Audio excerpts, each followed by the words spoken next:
mean everything to me because I know you mean everything to Christ. And Christ means everything to me. I called on the Lord. I said, Father, this is real. And you watch over them. Will you raise them up to be strong? I'm just a man with flesh. This is what you call for in your scriptures. You said they wore studs and fringes, they got it on. You said they will follow the law, they doing it. You said under your house shine, they ought to love one another, and they doing it.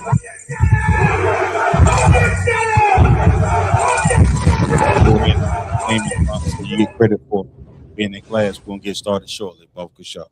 So we're here right now at this spot where the brother, where Rick Chow and his son ran Cyrus down.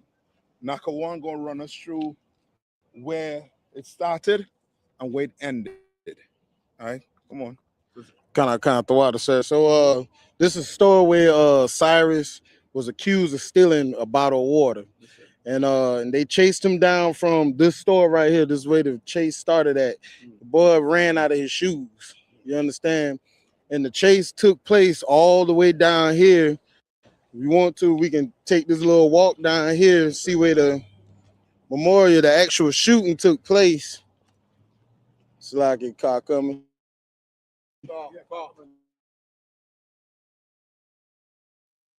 You come on. You come on. So from this store all the way down here to this memorial right here. Can I say? Yeah.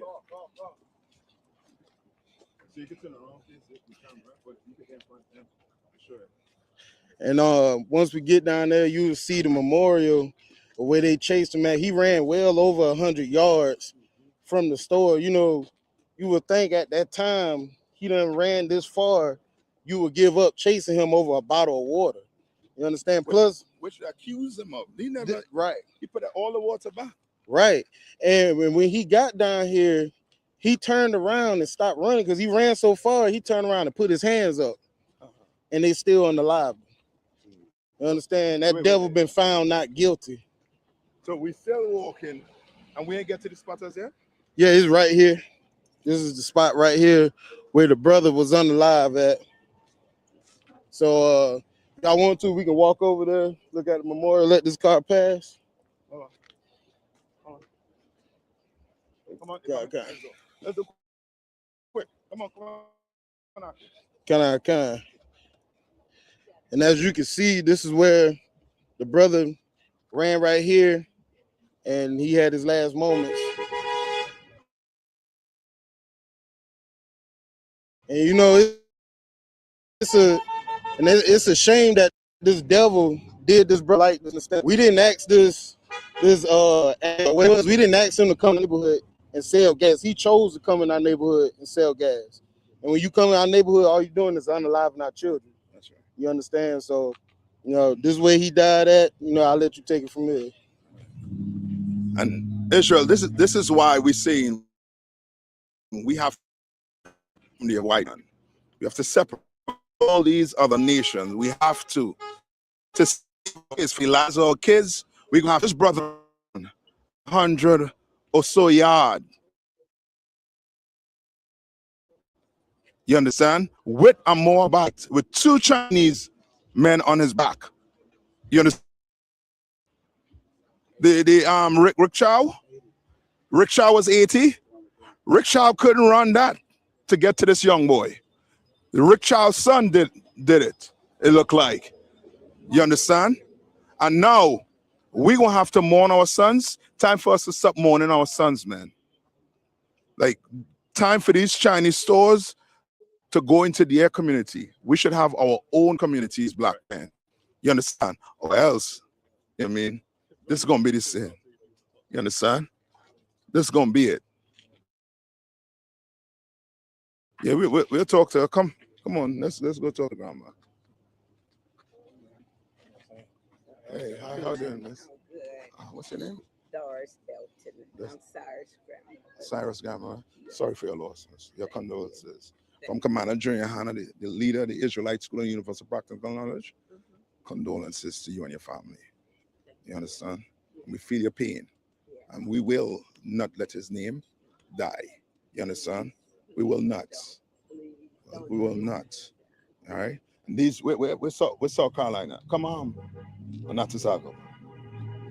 You know what I mean? This is one of your brothers here in South Carolina that Commander Junior Hannah left. You understand? In charge of South Carolina. And we here, you need anything, you call our school.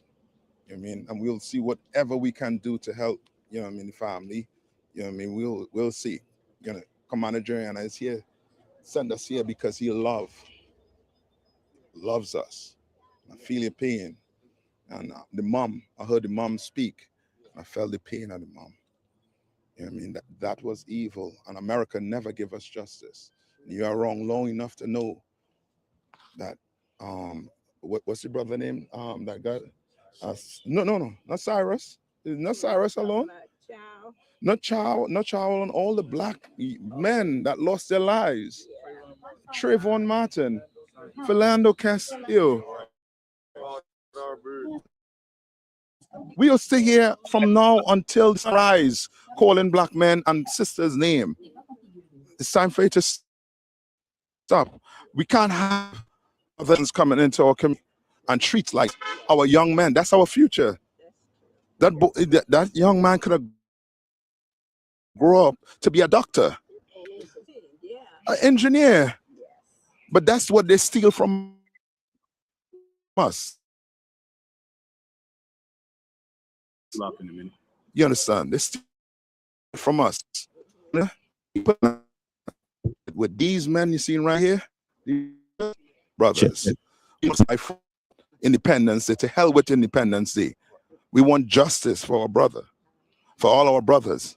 You understand? Child is going to go home now and sleep in his bed and not blink an eye with his son. But we had to go home and cry, and toss and turn, and then wake up the next day, back at it again, toss and turn. This happened in 2023, and we just hearing about it.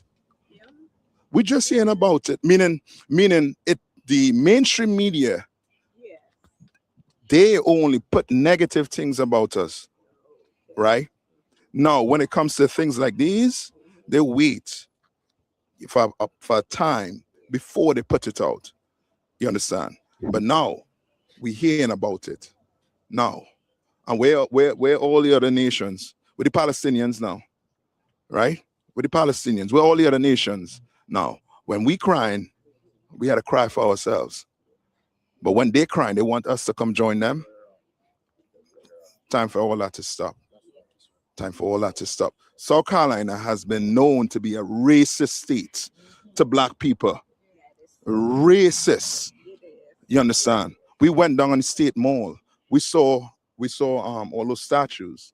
Those statues are racist for racist men who hated black people. You understand? Who unalive black men and black families. And now, what, we should join with them? No. What we should do, we should separate from them, segregate from them. You understand? Spend our monies in our own stores. And if that store opens back up, it better be a black man in charge of it. Somebody in the community. You understand? If it ain't, they should tear it down. Tear it all the way down. You understand? Because we lost a brother here today. You know what I mean? I don't know any one of you all here right now. The first time I'm meeting you, of course, Grandma, and everybody else.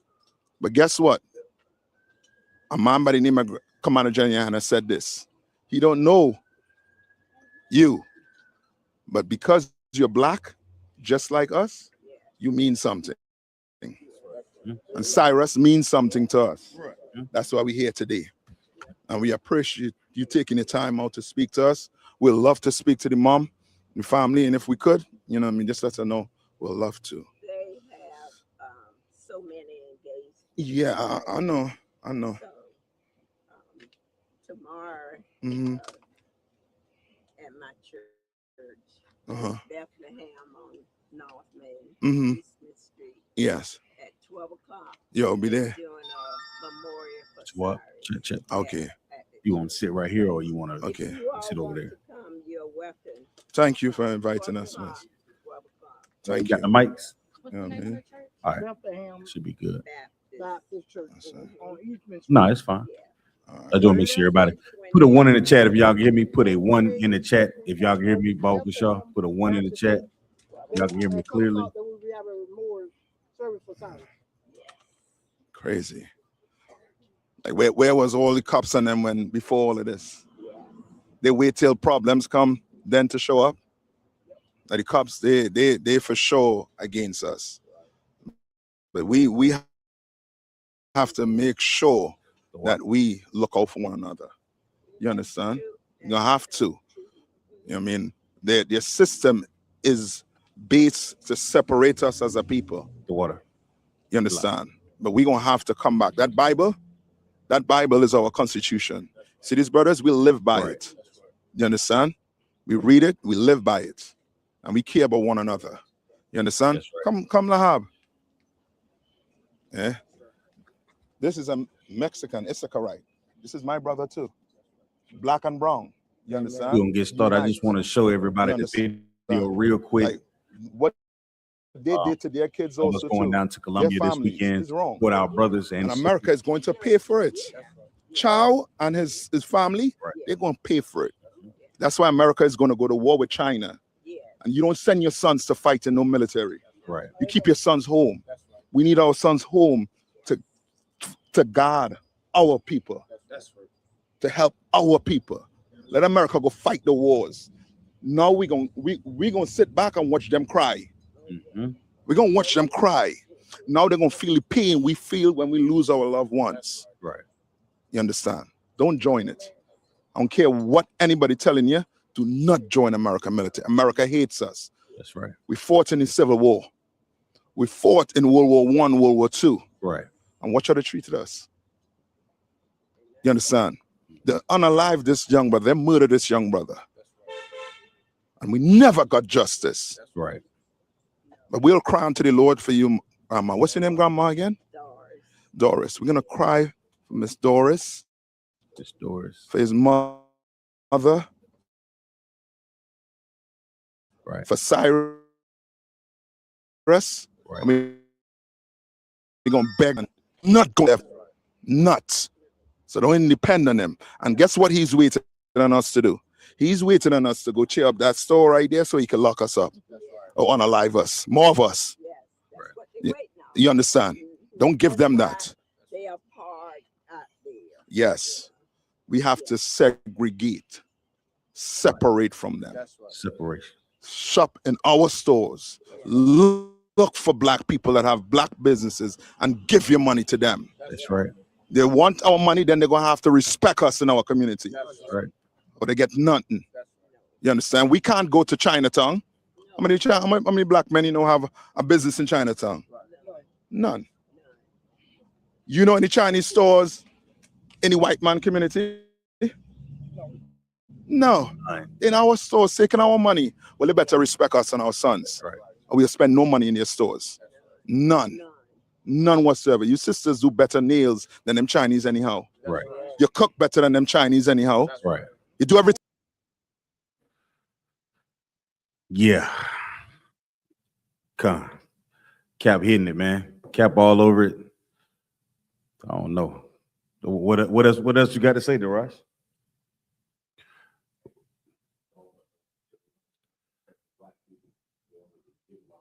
Right. Come.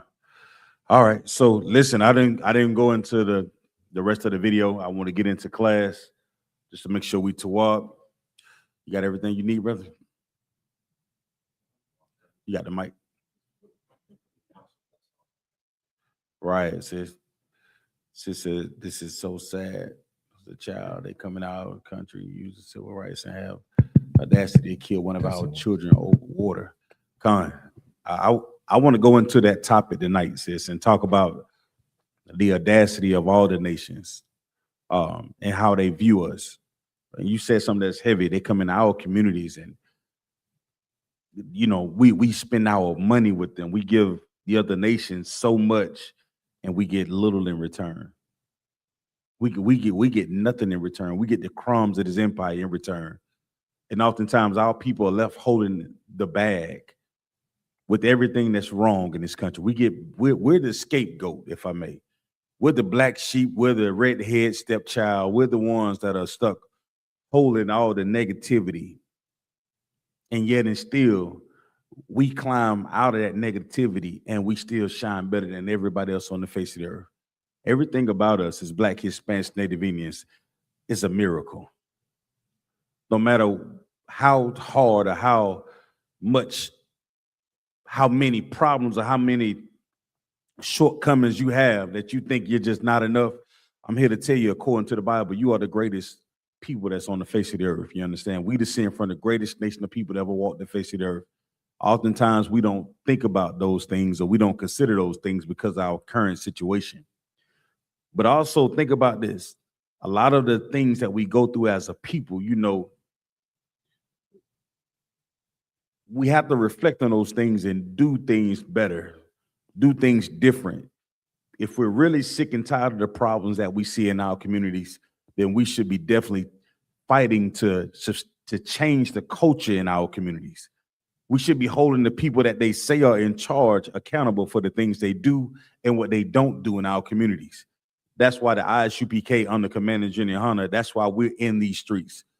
Commander Junior YAHANNA has sent us out on the missions to go get our brothers and sisters out of the conditions that we live in from day to day. You understand? And that's our job. It's not an easy job. And it's a job that nobody wants to do. No, I don't see many people signing up for the team when it looks like they're losing, Darash. How many people do you know that cheer on the losing team when all the other team have all-stars? They have all they glitz and glamour. You know, like you go to play a basketball game and you show up on the court and you see the other team show up with a large, say a big bus, a large entourage. They got on new uniforms. They got on nice shoes, nice sneakers. You know what I'm saying? They got cheerleaders, Darash. If you was on the sideline watching the other team show up to the gym, what would go through your mind? The logical thing would be that other team must be better than us. They must be prepared to play. Well, that's what's been happening to us as Black, Hispanics, Native Indians. We've fallen victim to the delusion that the other nations are better than us because they show up on buses, because they have cheerleaders, because they have nice uniforms, because they have nice shoes. But the one thing I know about all sports and entertainment, when it comes to really putting in that brick and doing it the right way, the championship is always given to the one who works the hardest, not the one who looks the best. The championship is given to the one that the Most High is with. You understand? And that's who we are. The Most High is with us when we're being obedient. But when we're not listening to what he said, we're definitely going to be down by 10 points, Darash. That does not mean that the game is what? The game ain't finished. The game is not over. The game ain't over. We're just in the first quarter. But if you're on the outside looking in, you would say what? That we don't have a chance. Because in our minds, we thinking that our victory will come in the same form as the oppressor victory. That's a physical victory.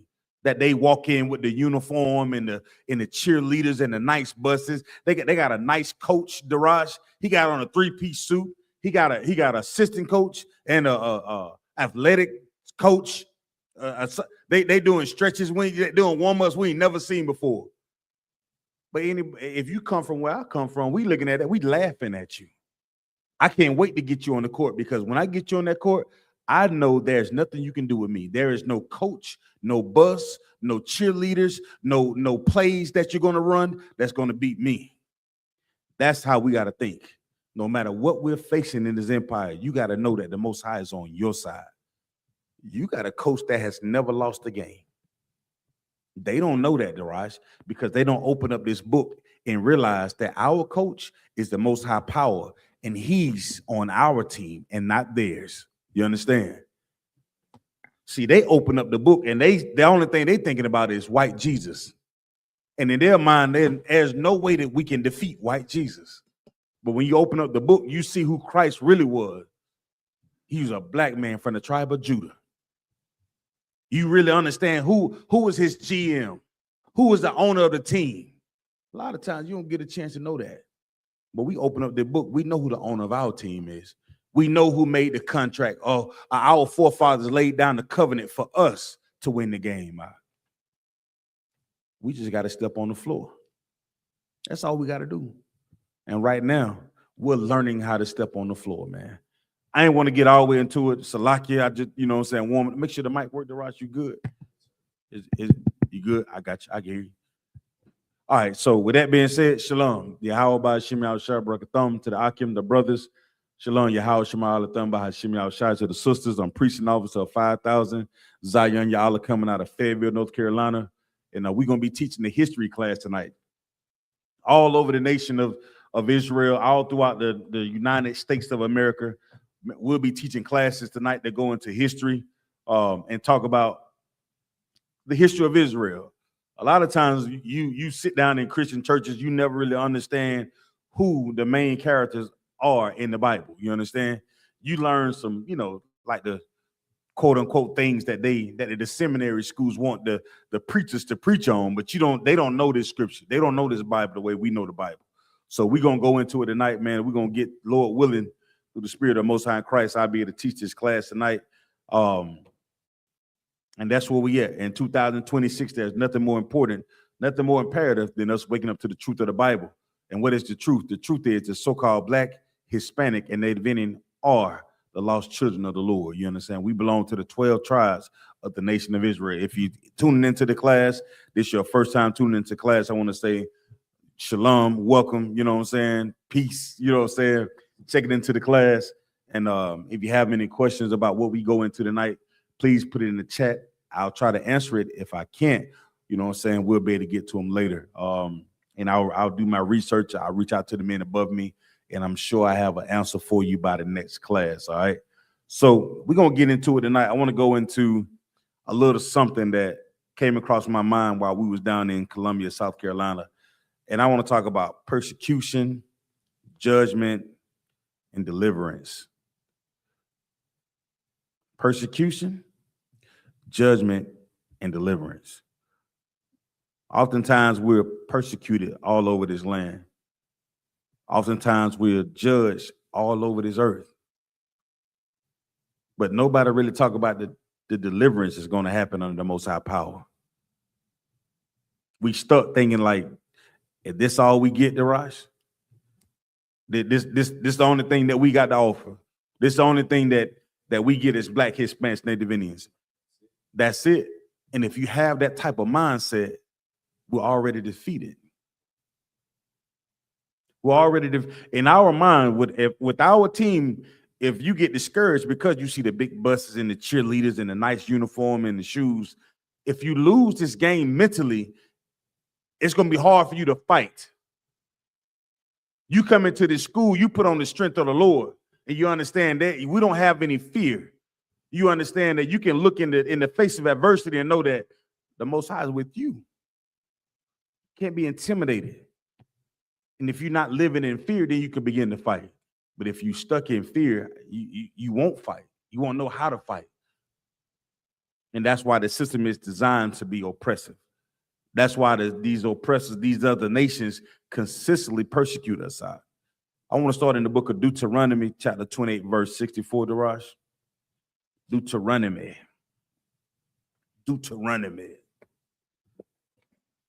You good? You got any questions, anything, Darash? You good? Wow, sir. All right, let's get it. This is the book of Deuteronomy, chapter 28, and verse 64. Go ahead. The Lord shall scatter thee among all people from the one end of the earth, even unto the other. And there thou shalt serve other gods, Go ahead. which neither thou nor thy fathers have known, even wood and stone. So you want to break it down from the top. Let's get it. So when we enter this verse, what's the first part of the verse, Darash? It says, and the Lord shall scatter thee among all people. Now the Lord loves us, right? Comic-Con. Well, now why would he scatter us, Darash? So when we read the book of Deuteronomy, we'll understand that we're God's chosen people. And the Most High God had wanted us to obey his commandments. There was a blessing for keeping his commandments. Con says Deuteronomy 28 and 64. Con, go ahead. And then there was a curse for disobeying his commandments. That was a what now? A curse For disobeying the Most High God. Okay, go ahead. So since we disobey the Most High God, according to Deuteronomy chapter 28, the Lord scattered thee among all people. So now, what does this mean to be scattered?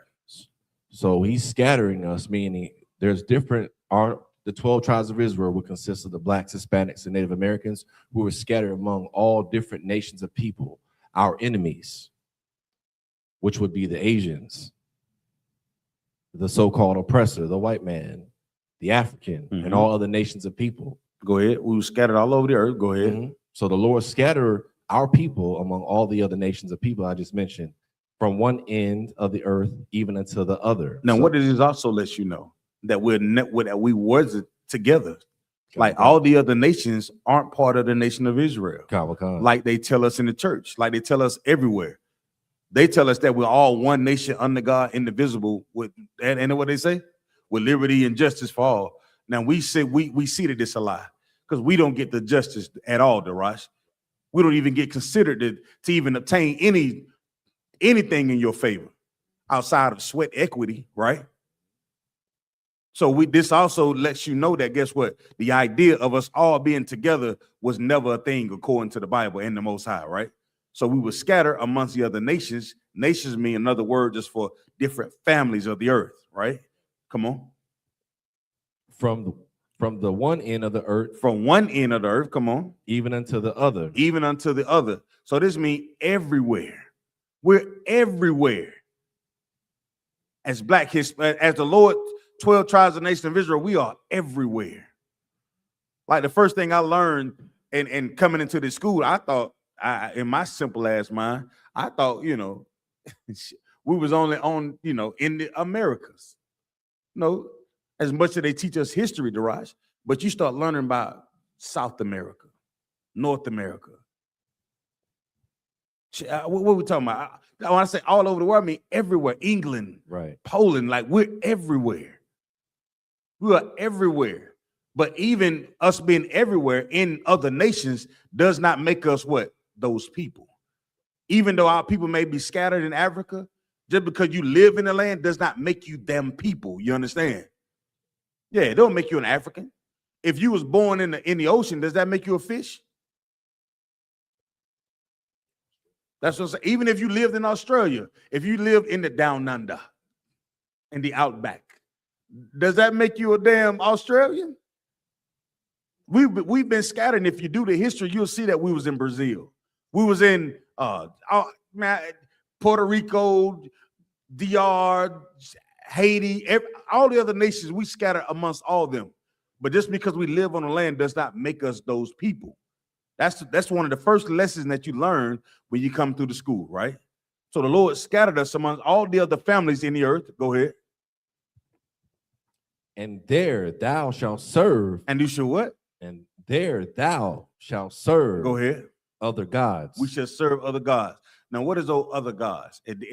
Are these real life living gods? Made up. So it's only one true living God, and that's the Most High. So these other gods are what? Just false. Made up. Imaginary, or whatever they idolize these gods that they have in their mind to be. And usually falls upon whatever the other nations are serving. Oh, God. When you in servitude, oftentimes you end up serving what the other nations are. You end up praising that idol as your God because you're in servitude to those people, if that makes sense. You know, damn sure when we go that we've been in that church our lives and we look at white Jesus, do we think that's supposed to be for us? Like, but you're in servitude and you'll love the thing that your masters love. You understand? And things like when you talk about other gods can also be what? Money, things, materialistic things. What else? Celebrities. Celebrities. What else? Entertainers. Yourself. You'll begin to serve yourself your birthdays because the other nation says it's okay for you to do it. You'll begin to serve those things instead of serving God, who says you should not do those things, right? Go ahead. So let's get further on into it. What are some of those things? Which neither thou nor thy fathers have known. Neither what? Which neither thou nor thy fathers have known. Now you go into that Christian church, they'll tell you the God of Abraham, Isaac, and Jacob. Those are our forefathers. You hear it all the time. You go into the Christian church, but nobody ever tell you who is the God of our fathers, Abraham, Isaac, and Jacob. Right, sis. She said the religions, yeah, those things become our gods when we go into the other nations and we begin to live under the other nations because we're being disobedient to our Father. All those things that we see in the earth, they become our gods because we look away, we turn away from our God, our power. Right? Read on, Darash. Which neither thou nor thy fathers have known. Our covenant that was made, Abraham, Isaac, and Jacob, our fathers didn't know the gods that we serve today. They knew who the most high power was. Right? Read on. Even wood. Even what? Even wood. Even wood. Come on. And stone. Now, let me ask y'all a question. If you tune into the class tonight, what would be the wood and the stone? What would be the wood? The sister said religion. So what would be the wood and the stone? You want to take it on? Okay. You sure? Okay. All right, go ahead. So when it says even the wood and stone, what we got to think about today, and also back then, what would the wood and stone be considered? Well, let's think Christianity, right? They wore that wooden cross, or supposedly the wooden cross is supposed to be the symbol of Christianity, which is another God, which is Christ. Right. Stone, the Kabbalah stone, Islam, right. Other religions, they worship a rock. So when they say wood and stone, those are some of the idolization or objects which they consider or made a God or God associated with outside of the Most High God, Yahweh. And remember, this was a prophecy that was given to the children of Israel. Okay. And here we are reading it today, right? In 2026. And guess what our people are doing, Darash? They're worshiping other gods and they're serving the wood and the stone. The wood would be the so-called what? Crucifix, right? Yeah. That wasn't the thing that was given to somebody that was something like special. They treated our king like a thief, like he was the number one mask aliver all over the goddamn globe. And that's how he was murdered for being a righteous man and telling that our people had to come out of the wicked and filth of the Roman Empire.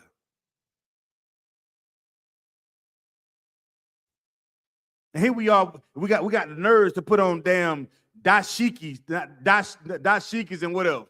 What those things that they be wearing? When you go into Islam, what they call them things? I forgot what you call them. Call them. They put on dresses. Yeah. So Christianity and Islam were the thing that was already prophesied that said these things were going to happen because of our disobedience. This is history. So when you wonder why or how we get to this point that we are right now in the earth, these are the things that was set place because of our disobedience. You ever wonder why us and why we fall short of all the things that we say that we want in our community, all the changes that we want? One, because of Christianity. You thinking that you've been taught how to change your life, how to make your life better, but not knowing that you're separating yourself from the Most High power. You don't want to, you say to hell with Christianity, ain't nothing in that church. So you know what you do because you despise the church? You go to Islam. You become a Muslim. Not knowing that the Lord don't have nothing to do with that either. Because we're not taught. Especially, you're not going to get taught because we live under another nation. Read on, Darash. Verse 65. Mm-hmm. And among these nations. Stop. That's it right there? That was in the verse 64. All right, that's good. All right, drop that. Let me get the book of it. Exodus chapter 1, verse 11. Mm-hmm.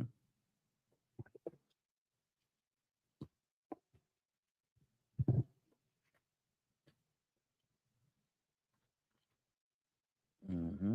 Mm-hmm.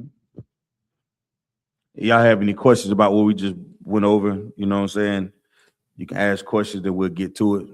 So we about to go into like we talk about the persecution of Israel and the things that we face throughout the nation, throughout history, okay? So we can get a couple scriptures that go into that. Baba Kashar. Go ahead. This is the book of Exodus, chapter 1, verse 11. Therefore, they did set over them taskmasters to afflict them with their burdens. Mm-hmm. And they built for Pharaoh treasure cities, Pithom and Ramesses. Mm-hmm. So we want to break that down, Darash.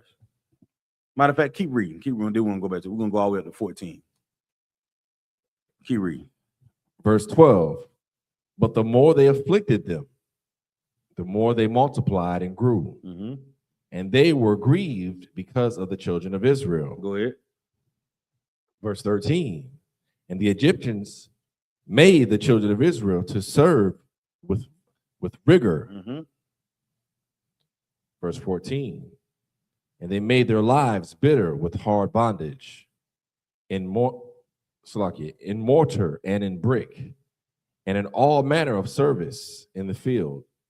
All their service wherein they made them serve was with rigor. Go ahead. Verse 15. And the king of Egypt spake to the Hebrew. All right, stop. So let's start from the top. Let's break this thing down. What you looking at? The wording? Oh, we're gonna get to it. So let's start from the top, verse 11. So I'm gonna have you break it down. Go ahead. Therefore, they did set over them taskmasters to afflict them with their burdens. Now we're talking about the children of Israel. Oftentimes, all we know is the 10 commandments, let my people go. But we don't understand how do we even get to that point of Moses coming back and saying, let my people go from what? Do we really understand what was happening? All we know in the movie is what they showed us in the movie, Darash. But do we really understand what was going on? So that's why we have to go into the Bible as a real reference to even, you know what I'm saying, to really understand the history of it. So we talk about the taskmasters. What are we talking about, Darash? This is the Merriam-Webster's definition of taskmaster. One that imposes a task or burdens another with labor. Now, who would you call that today? Now, we call them taskmasters back then. That's what the scripture says, right?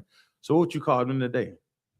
Your manager, your job, your boss, the person you report to every day that you go to your slave. Your supervisor. Oh, God. Your supervisor can either make your life a safe haven or pure hell.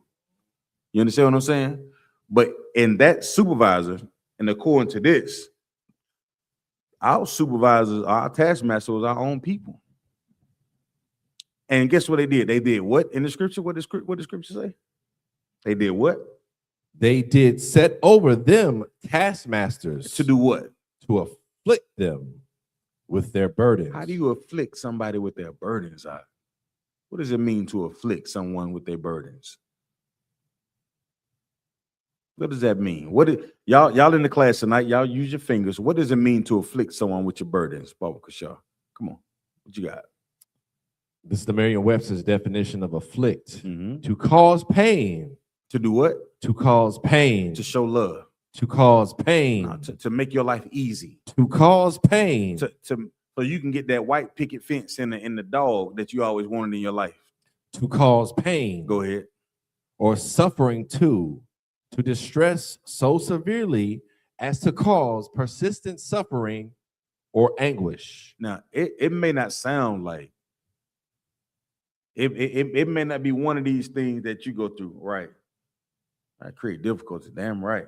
So it may not be one of the things that you go through as on your slave. You may have the perfect slave.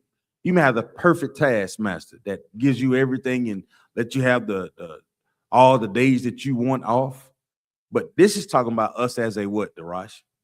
As a nation of people. As a nation of people. How many family and friends that you talk to and you realize, like, damn, that what you do for a living? That what type of job? Damn, you gotta work 12-hour days, 7 days a week, just to make ends meet. How many, raise your hand if you know somebody has 2 jobs? Well, raise your hand if you know somebody that has a slave that is so burdensome they can't even raise their children. They're thinking about how to drop their children off at daycare just so they can get to work. They go to work to pay their daycare, Darash. And then once they get to the slave, the taskmaster is making their burdens what? Harder. They're looking at the goddamn clock when you walk through the door and waiting on you to be like, yeah. Let me see it. Let me see if Tyrone gonna be here on time today. He's waiting to give you write you up for any little thing that you do. But that's what's happened when we're disobedient to the Most High power. You deal with a nation of people who hates you, that do not want you in the room with them. Anything that you get, they're trying to examine it to see, do you even deserve it? Now, is that a life that anybody that you would like to live? That's not the life that the Most High wants us to live.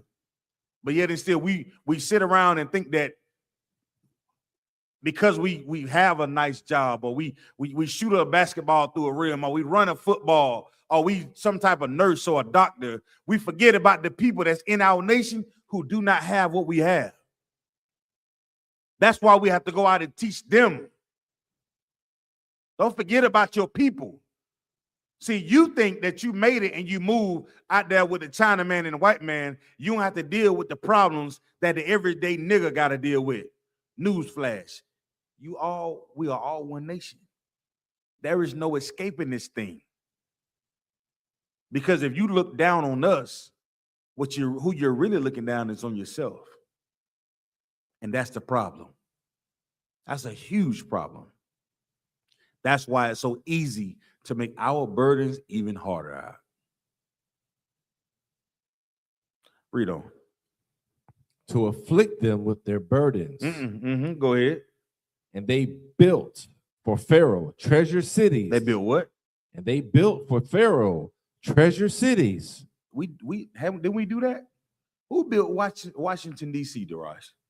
Who designed? Who was the what you call it?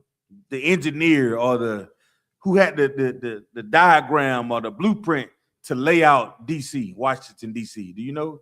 Blacks, Hispanics, and Native Americans. Yeah, but who specifically, if I may? Yeah, who designed D.C., the layout of D.C.? Who was the architect? That's the word I'm looking for. Who was the architect that designed D.C.? Baba Kashaw. Khan said, we built this country. Damn right. Who was the architect that laid out D.C.?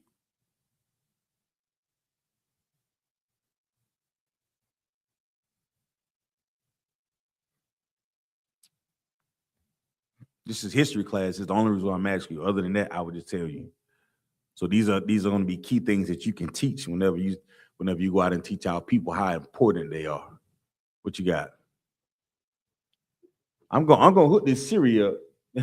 soon as I get a chance tonight, I'm gonna hook this Siri up right here. Who's the main architect of Washington D.C.?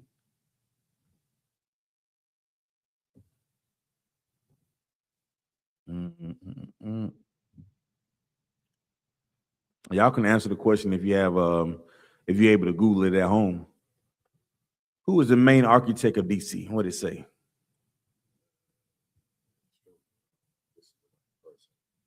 It's a black man.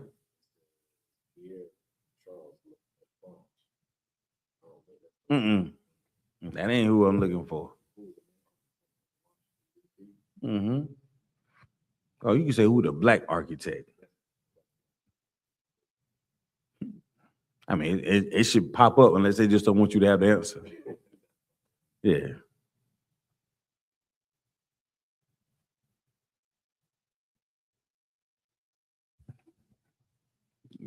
There you go, Bunk. Y'all got it.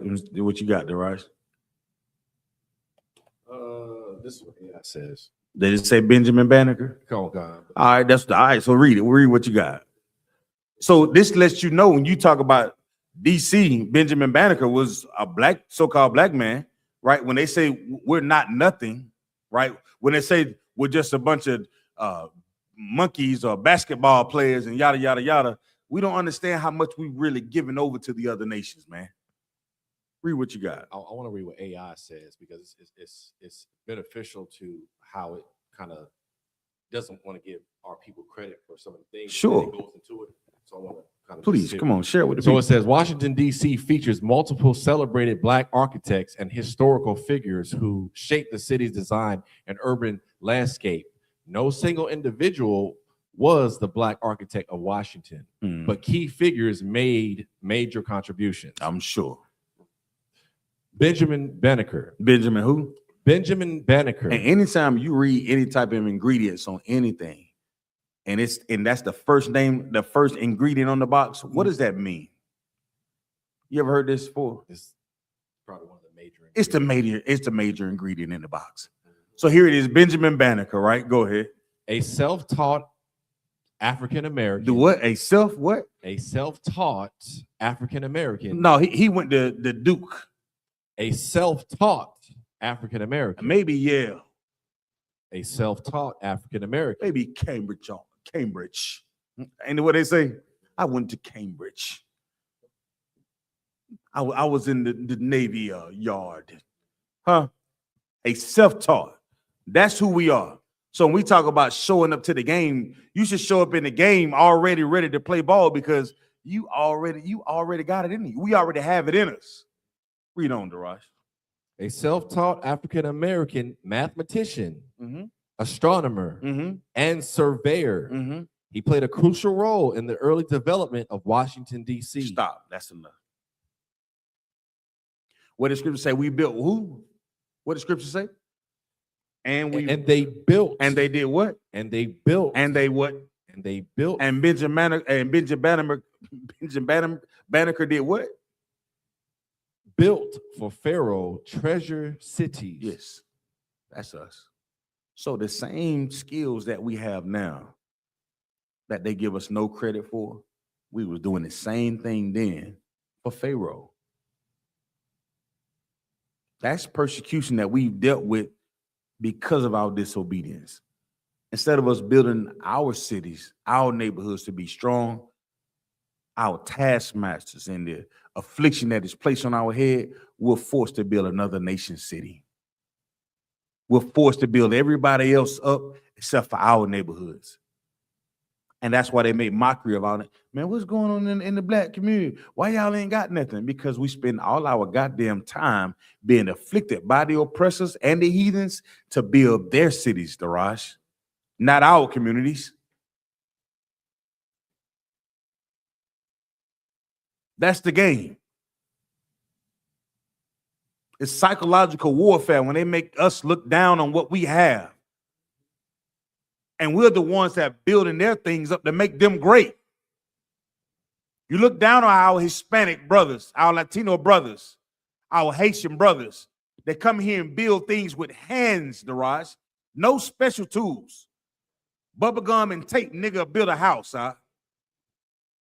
How do I know that? When we went out to Stagville up in Durham, they was putting damn 2-story buildings up with pegs, Daraj. Pegs to hold wood together. And it's 2023 when we went, and the building's still there. No nails. No nails out.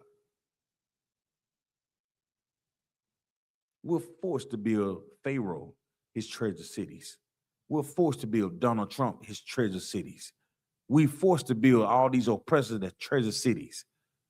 They come into our neighborhoods. Yeah, we go and get their gas. We go and get their food, not knowing that when they go and build their homes, Daraj, them $1 million home that they go and build outside of our neighborhood, when we spend our dollar in their stores, we're building their communities. You understand? It's the same thing. Who rehabbed the Trump Towers?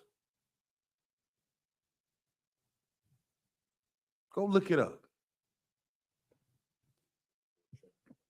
No, we know who built it. You got to look it up, not for class sake, for later lesson. Read on though. Who built for treasure cities? Go ahead. Pithom and Go ahead. Pithom and Ramesses. Go ahead. Verse 12. Mm-hmm. But the more they afflicted them. But the what? But the more they afflicted them. The more they multiplied and grew. So what is this saying? Even though we are being persecuted, we're growing. I got brothers in this school. I got new nephews being born, seem like every day. Every day. I got new nieces that are seem like they've been born every day, Darash. Even though they tell us how hard it is and all these things, we're in this school and we only thinking about how great our lives can be if we're obedient to the Father. That's how we're growing. And we did the same thing then that we're doing now. Read on. And they were grieved because of the children of Israel. They were what? And they were grieved because of the children of Israel. Why would it say they were grieved, Darash? Now, earlier it said we was afflicted with our burdens, but yet and still it said they were grieved from what? Because of the children of Israel. What does that mean? What does that mean? Salakia. So that means, the other nations, even though they were afflicted, they were causing them trouble, trying to put the hardest workload on our people, they still were able to still multiply and grow, and the other nations couldn't understand it. But why would that grieve them, though? Why would that grieve them? Because they couldn't get rid of us. They couldn't destroy us. They couldn't break our spirit still. But why would that grieve someone, though? You right what you're saying. Like they could not break our spirit. They couldn't destroy us. But why would that grieve someone? Why would that grieve someone? You right what you're saying, but why would that grieve someone? Maybe because they can't understand it. Like this would break someone, the average person, but it's not breaking these people. Why isn't it breaking these people? Even though we're afflicting them, we're putting them on a harsh punishment, giving them all this, it's still not breaking them. This isn't normal for any other person to deal with this. This bothers me. This grieves me. This grieves you. Why? You right what you're saying, but why would it grieve you though? I guess I would say it would grieve me because I wouldn't be able to understand that affliction.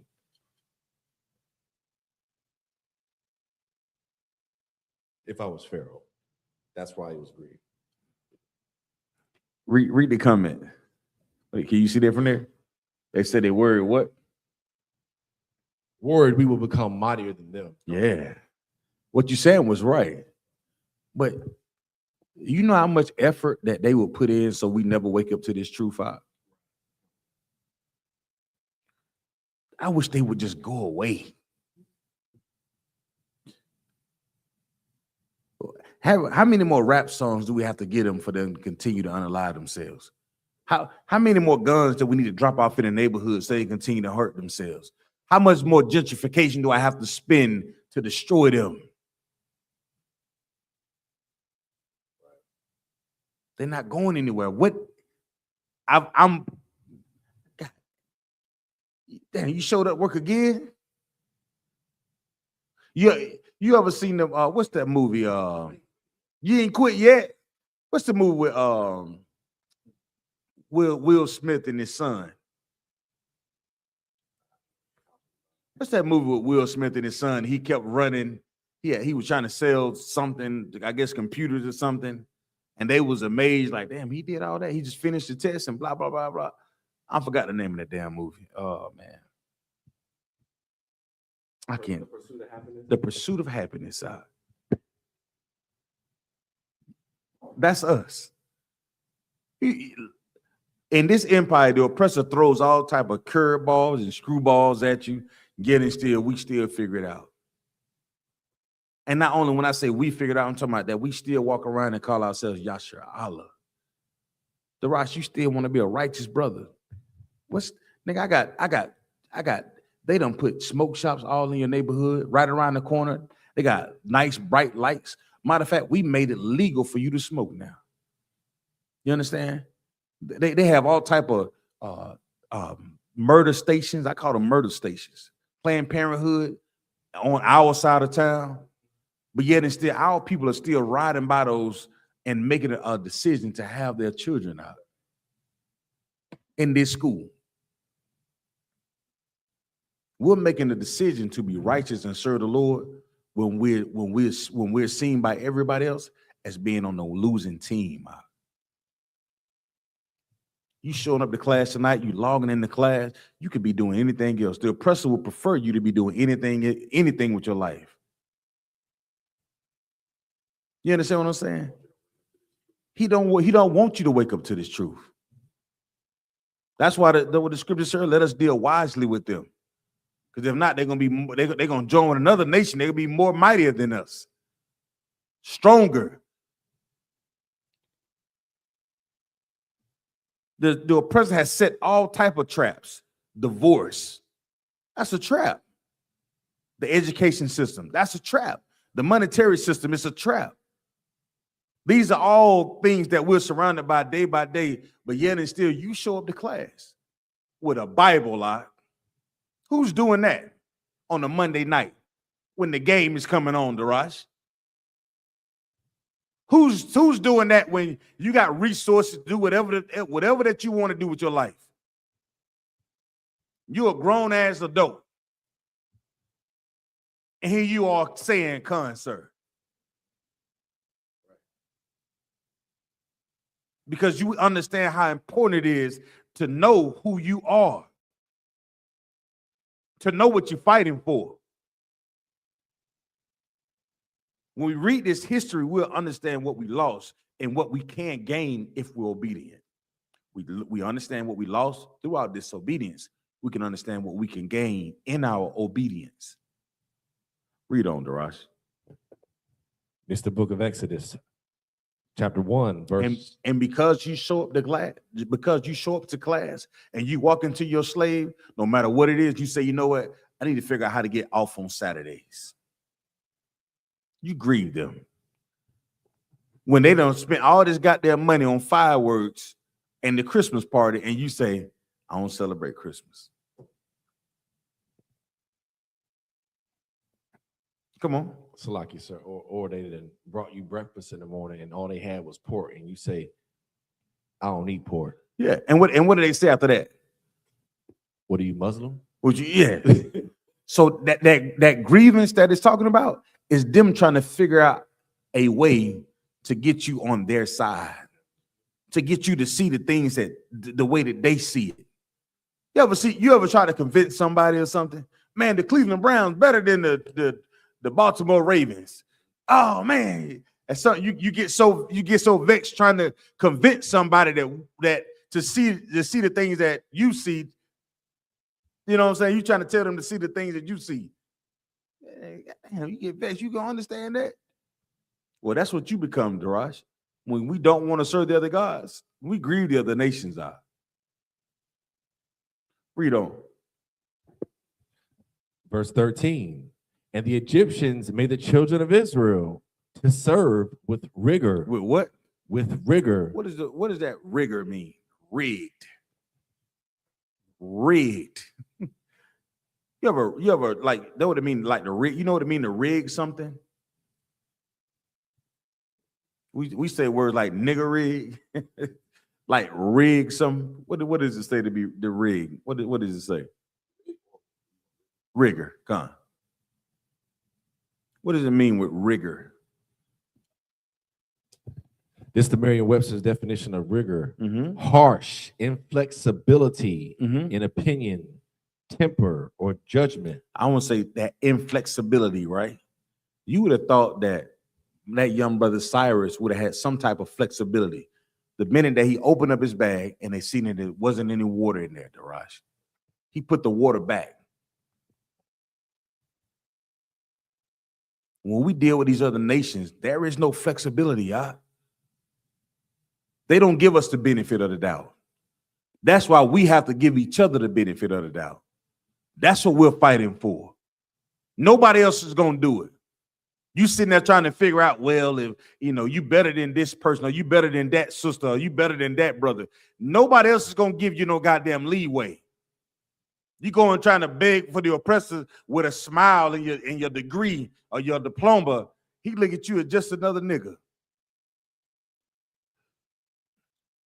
He trying to figure out how to make you serve. That what it means, Darash. You get all these accolades and all these courses and all these degrees, these diplomas, to be put in a position to better serve the other nations. We don't serve ourselves. What are your degrees support? Does it mean anything to me? I say great job. But that degree is for your oppressor to say, oh yeah, I got one that's extremely smart. He's going to increase my profit. He's going to make my business grow. And before long, you'll be in there busting your ass and you'll make all that money. And you'll look back and say, damn, I was serving with rigor. Because I may have made over $100,000, $200,000. And that's a great thing to have that type of money. But you work so damn hard, you can't even spend it out. You can't even enjoy it. And we think we're doing something good by sending our kids to these programs, and they get called black boys. Look at the little monkey boy. They're making fun of your kids when they walk. Yeah. So no matter if you serving with rigor at the lowest level, flipping burgers, washing cars, whatever it is, or you work for a Fortune 500 company, because we serve the other nations, it's the same thing. And all these things are happening because of our what? Disobedience. Read on. Verse 14. And they made their lives bitter with hard bondage, in mortar and in brick, and in all manner of service in the field.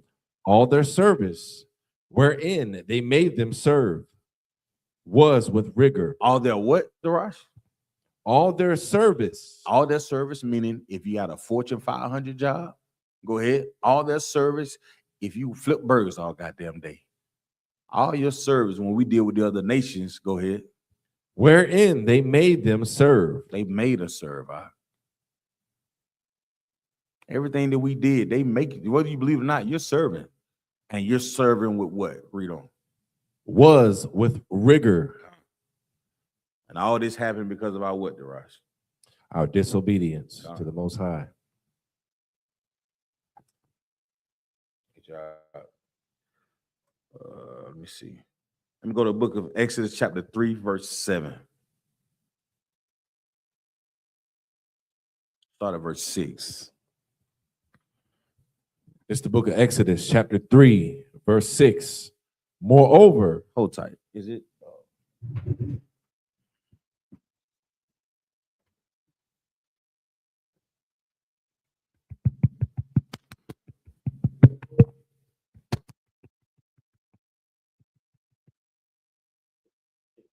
check.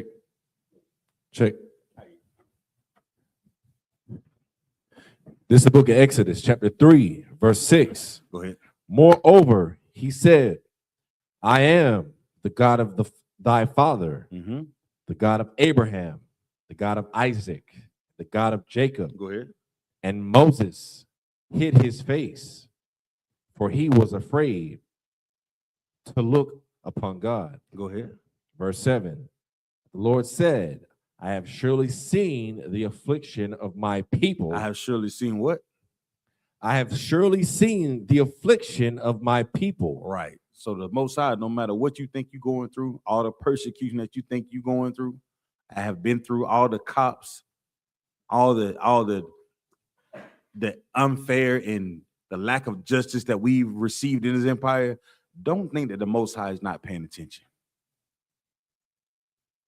Don't think that he's not paying attention. Don't think that he's not on your side. And remember, the people that was in Egypt were those same people. We're those people. And it's the same way that you thinking that they were serving with brick and mortar and their lives was They was in servitude with much what, Darash? Rigor. And the same thing we're facing today as a nation of people. Don't forget that the Most High is looking at your affliction as well. He's watching you. But what moral compass or what moral standards do you have even in your affliction? Are you going to turn against your God and begin to serve the gods of what? Wood and stone? Or are you going to be obedient?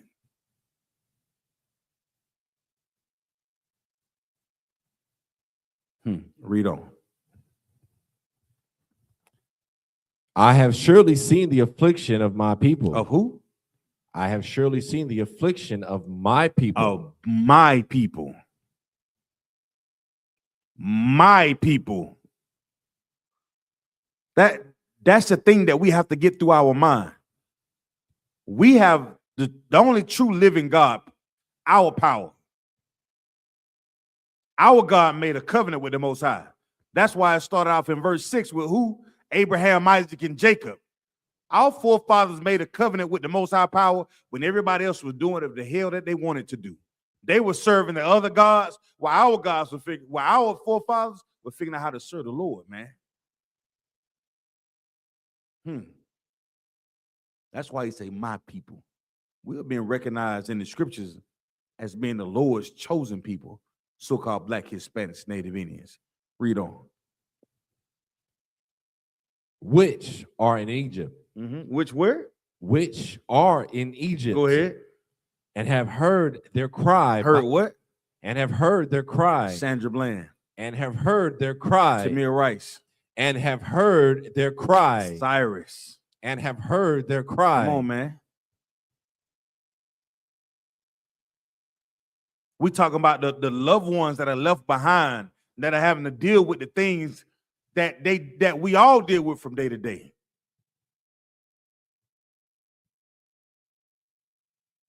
As a nation of people, you may have lost a loved one that you're still struggling with just to be okay from day to day. That's a lot to deal with. And to know like our people were suffering, and what can you do to help them? Besides tell them it's going to be okay. That's enough to make you shake your goddamn head at. When you see somebody going through something, the only thing you can do is wrap your arms around them. But that's a different type of goddamn affliction, Darash. And it's Black, Hispanics, Native Indians. When we see the mourning of our people in the streets down in Columbia, South Carolina, brother, let me tell you something. All I want to do was just hug a few of them because they were so young, Darash. The young boys that had no sense of direction. And you know who fought it is? That goddamn wood and that stone. That Christianity, that Islam, these religions, pastors that say that they're responsible and yet they neglect their responsibilities, Darash. Give no solutions. So it take a man like Captain Nathot to go down and give up people's a small. It wasn't much, but we will receive, and people like, man, that makes a lot of damn sense. And we did it because we chose to listen to the scriptures. We chose to sit down and read the Bible and open our ears up and live by the word of the Lord. So when we start to teach, they be happy to they want to sit at the feet of the prophets. That's why our lives have to mean more than just some goddamn slave. Because we go to the slave, you serving him. When you get that time off, what should you be doing? Serving your power. So when you go and say your prayers, the Most High can hear your cries. He can see you weep. He can hear your breath. The angels give a report back to the Lord like, I got him. I got her. I know what she's going through. Read. And have heard their cry by reason of their taskmasters. By reason of what? By reason of their taskmasters. You think that person that's over you that's making your life hard, you don't think the Most High is with you on that?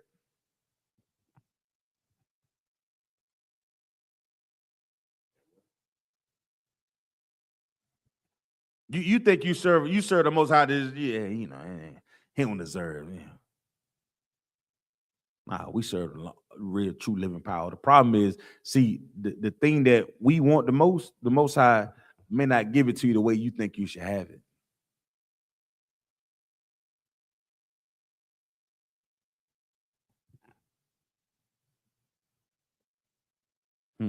Go ahead.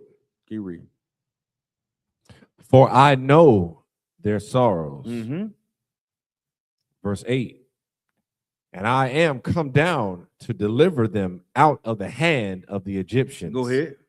And to bring them up out of the land unto a good land, and a large, unto a land flowing with milk and honey, unto the place of the Canaanites, and the Hittites, and the Amorites, and the Perizzites, and the Hivites, and the Jebusites. Read on. Verse 9.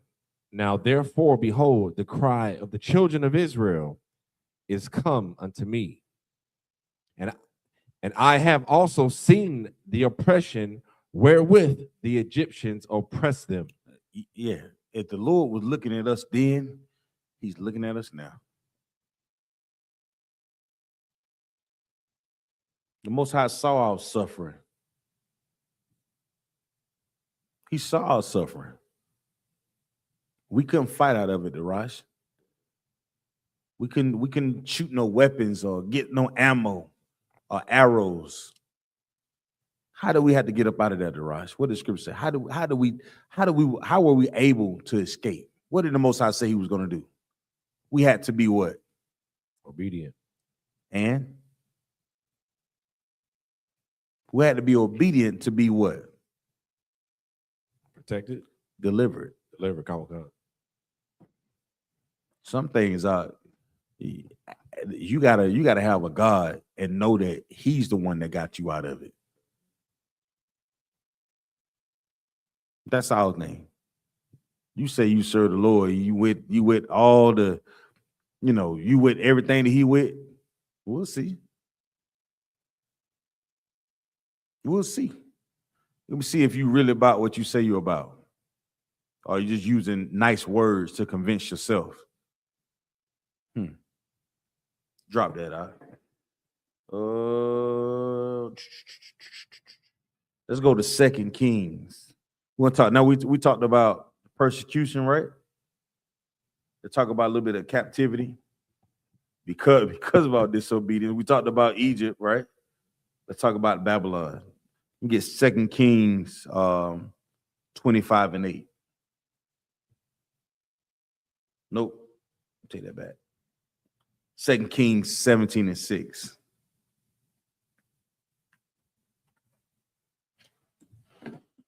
Second Kings 17 and 6. Salaki, y'all got any question about anything that you hear tonight? Just put it in the chat. Salaki, I know it's kind of dry being a history class, it's history, so I'm saying. But that's the history class. This is the book of 2 Kings. Hold on, Daraj. Let me get that with you. Go ahead. I'm listening. This is the book of 2 Kings, chapter 17, verse 6. In the 9th year of Hoshea, the king of Assyria took. Stop. Let's start at verse 1. Verse 1. Just kind of speed up the reading this a little bit for me, Papa Show. Yes, sir. In the 12th year of Ahaz, king of Judah, began Hoshea, the son of Elah, to reign in Samaria over Israel 9 years. Right. So this is somebody who reigned over the nation of Israel, right? Read on. Verse 2. And he did that which was evil. And he did what? And he did that which was evil. Go ahead. In the sight of the Lord. And he did evil in the sight of the Lord. He was king and did evil in the sight of the Lord, but read on. But not as the kings of Israel. Now he may not have been as evil as the other kings of Israel. Nevertheless, evil is evil, right? There is no, I smoked cigarettes, and I ain't gay. No, brother, it's still a sin. Read on. But not as the kings of Israel that were before him. Go ahead. Verse 3. Against him came up Shalmaneser, king of Assyria. Go ahead. And Hoshea became his servant. and gave him presents. Now let me ask you a question. Now, how did Hosea become a servant? Put it together. How did the other king come up against him, Naraj? Why did this happen? Take a wild gander at it. You already read it. Captured. No, I'm saying you already read it. Why this happened? Because of his He's being evil? because of his evil. Evil is Yeah. How long you think you're gonna sit in any seat of the power that the Lord give you and you're an evil person? Read on. Verse 4. Salakia. Verse 3. And Hosea became his servant and gave him presents. Verse 4. And the king of Assyria found conspiracy in Hosea. So let's find out what the conspiracy was. Go ahead. For he had sent messengers to king of Egypt and brought no presents to the king of Assyria, as he had done year by year. Therefore, the king of Assyria shut him up. So there you go. You sending presents to Egypt, but you're a servitude to me, right? Read on. As he had done year by year. Therefore, the king of Assyria shut him up and bound him in prison. Now, y'all may not know this, and and they had a lot of evil things they were doing. The so-called Black Panther Party was, so helping the black community. But what they don't tell you about the Black Party, they were telling you about the Black Panther Party. They were telling you how they were reaching out to communist Russia to gain certain things from them.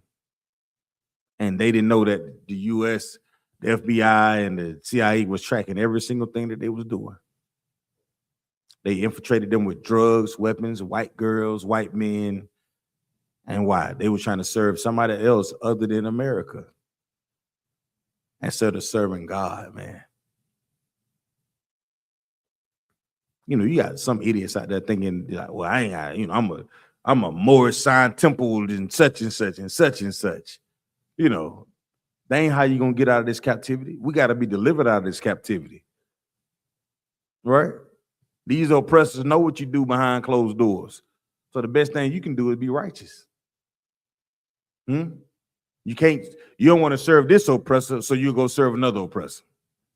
That's like them cats that they don't go to the Christian church, but they go to what? The wood and what, the rosh? Stone. The stone. But yet and still, they still criminals. You're a criminal in the Christian church. You're a criminal in Islam. Read on. Verse 5. Then the king of Assyria came up throughout all the land and went up to Samaria and besieged it 3 years. Verse 6. In the 9th year of Hosea, the king of Assyria took Samaria and carried Israel away into Assyria and placed them in Halah and in Salakia and in Habor by the river of Gazan. Go ahead. And in the cities of the Medes. The Medes. Verse 7. For so it was that the children of Israel had sinned against the Lord their God. We did what? Sinned against the Lord their God. Go ahead. Which had brought them up out of the land of Egypt, for under the hand of the Salakia, from under the hand of Pharaoh, king of Egypt, and had feared other gods. Go ahead. Verse 8. And walked in the statutes of the heathen, whom the Lord cast out from before the children of Israel, and of the kings of Israel, which they had made. Stop. Now you read all of that. Now what did you get out of it? From 1 through 8. Put it all together.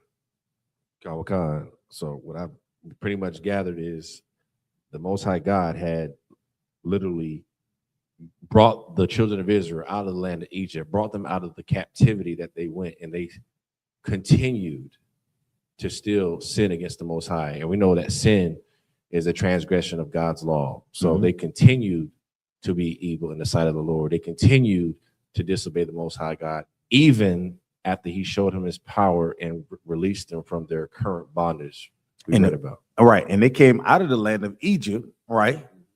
And they went into the land of Canaan, owning to be what? Become slaves again. Servants again. God. We left one captivity and went into another one.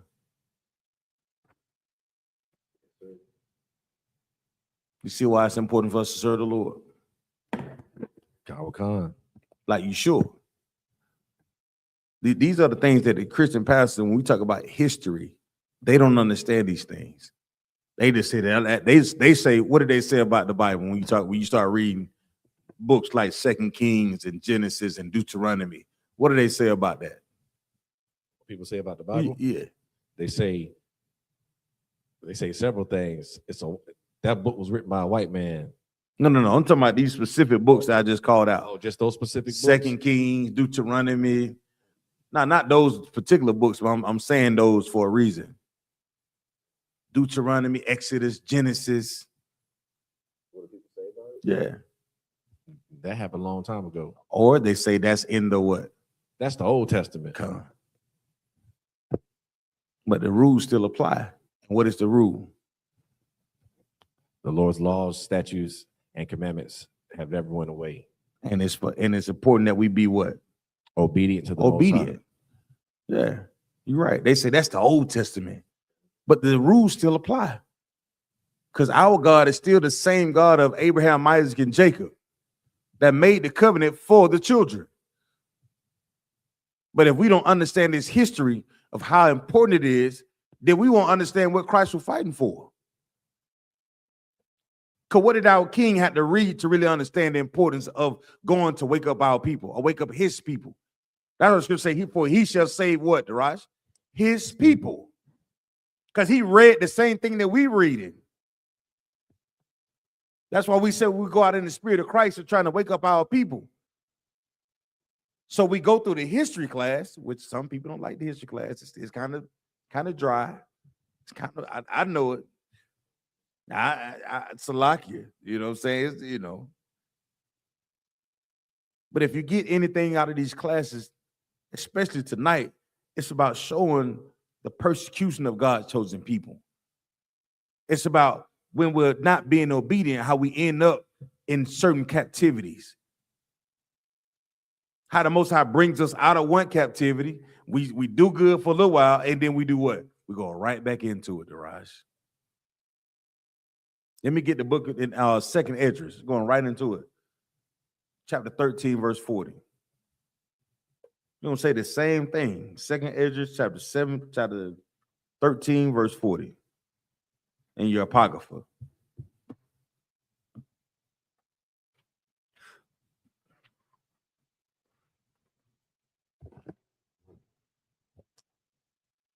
This is the book of 2nd Esdras, chapter 13, verse 40. Those are the 10 tribes which were carried away prisoners out of their own land in the time of O'Shea, The same thing. the king. Ahaz, but it's saying O'Shea the king, right? It's basically saying the same thing it's saying in 2 Kings 17, right? Oh, God. You're going to see it. We'll keep reading. Whom Salmanasar, the king of Assyria, led away captive. And that's the same king that was in chapter 7, 2 Kings, chapter 17, verse 3, right? You see it, right? Oh, God. All right, keep reading. And he carried them over the waters.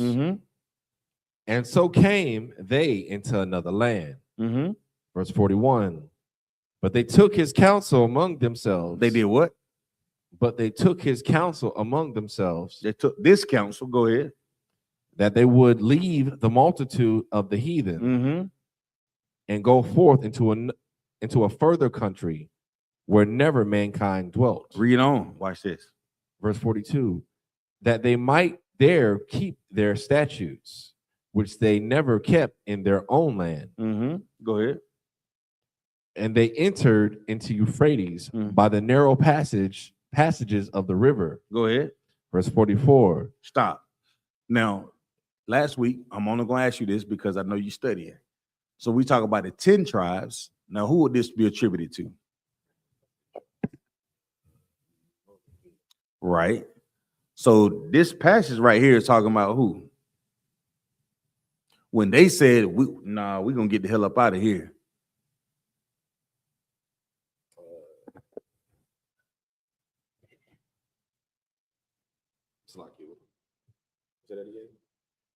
Who is this talking about?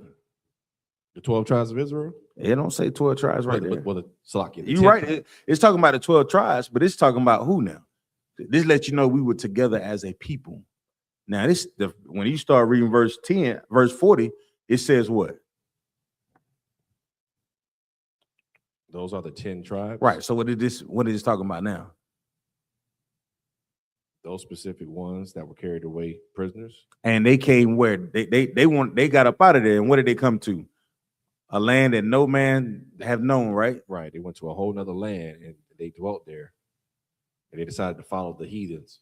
Read verse 45. See if you catch it. Verse 45. For through that country there was a great way to go, namely of a year and a half. And the same region is called Arsareth. You know what that is?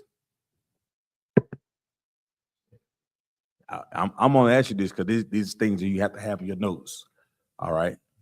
I mean, we in the class, and I know we everybody watching, but we teaching, so you should have a pen and paper and pad so you can answer these questions. What are we talking about?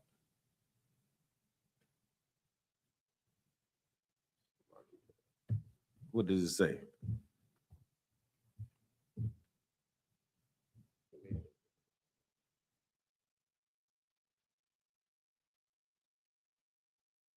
I'll wait for you, and you go get it. There's somebody in the class thought of Zion. Oh my Lord, you own it. Don't give it to him yet. Somebody own it. I'm trying to figure out who is that. Where you from? That's pretty good. What you got? You come up? Did it give it to you yet, DeRush? Okay. According to Google, it says is a region and name mentioned in the apocalyptic text of 2nd Ezra, meaning another land or distant land, and its legendary hidden home of the 10 Salakia, the hidden home of the 10 lost tribes of Israel. The passage describes this land as Azareth, requiring a 1.5 year journey across the Euphrates River, which God miraculously parted for them to cross. That's it. Well, you're under. Go ahead. I think also historical and cultural significance of that was Christopher Columbus, the explorer who studied, known to study the account, studied our records, Comic-Con, and 2nd Ezra, and referenced the concept of Azareth in his writings, fueling his theories in search for lands beyond the known world. So stop. So what land you think he was looking for, DeRush? Christopher Columbus? I didn't say that. That's what it just said. I didn't say that. That what your Google search just said. What do you think? So what was that land? Or who were they?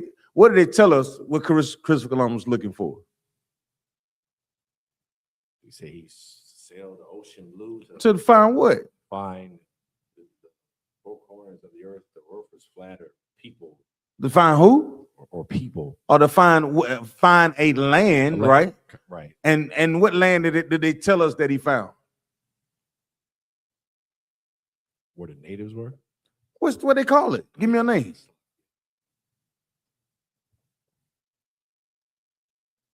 I don't remember. No, brother. It's on. It's about Azareth? Oh, Salakia. Yeah, what is Azareth? Look on your screen. Your brothers and sisters helping you out in the class. What's that? Oh, it's in the Old Testament. No, what else? Azareth. America. Yeah, right. Give them a hand. So that land that they say that Christopher Columbus was looking for, America, right? So who else was he looking for, Darash? Looking for America or other land. Or No. Who else was he looking for? They read our records, so they knew the lands was here. You're looking for colored people. Looking for who? Those tribes. Because those tribes said that what? What did they say? They had people there. People were in that Verse land. 41. What did they say? Oh, Salakia. Verse 41. But they took his counsel. But they took this counsel. But they took his counsel. This counsel Among themselves. Mm-hmm. That they would leave the multitude of the heathen. They leave who? Leave the multitude of the heathen. They were going to leave the heathen. Go ahead. And go forth into a further country where never mankind dwelt. So they read our history, Okay. You see that? So when you talk about Christopher Columbus, they didn't know who we were and where we went to. Nigga, they read our history, Okay. They read our records. You see how important that is? So when they talk about our people, the 10 tribes, like we went over last week, the difference between the northern tribe and the southern tribes and how they were separated because of our what? Disobedience, right. Of our leadership. You see it now? Okay. You sure? Where your Zondervan at? I think it's in there, Zondervan, just to double down on it. You looking at it, you like Daraj, like, what the heck? I never seen that before. You never read that before? But you didn't know what it was contributed to, right? So now we know that's why we come to class. And that's why you got brothers and sisters that helping you out online as well.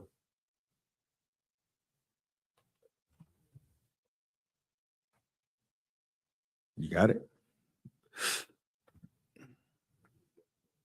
Mm-hmm.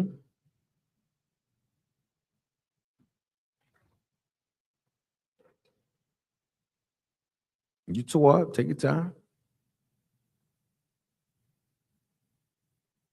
I know it sound kind of strange that we're going over it, but these are the things that are important that are in history that a lot of our people just don't know. You're not taught these things in the church. Most High in Christ.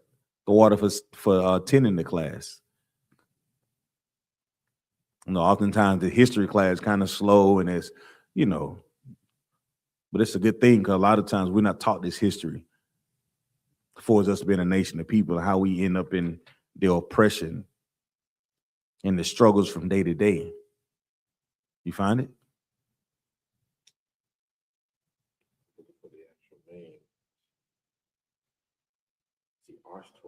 Mm-hmm.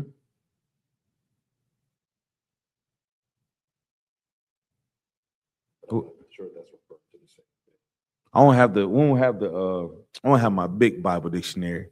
When you get a chance to look it up, just write it down in your notes, and then when you get home, you just go through it. You look at the concordance, it'll tell you everything that you need to know. But these are the things that your Christian pastor will not take the time out to sit down and tell you. You understand? So we talk about the importance. They'll tell you about Judah, but they don't tell you about nobody else. If you ask the so-called small hats, what do you think he would say about that verse you just read?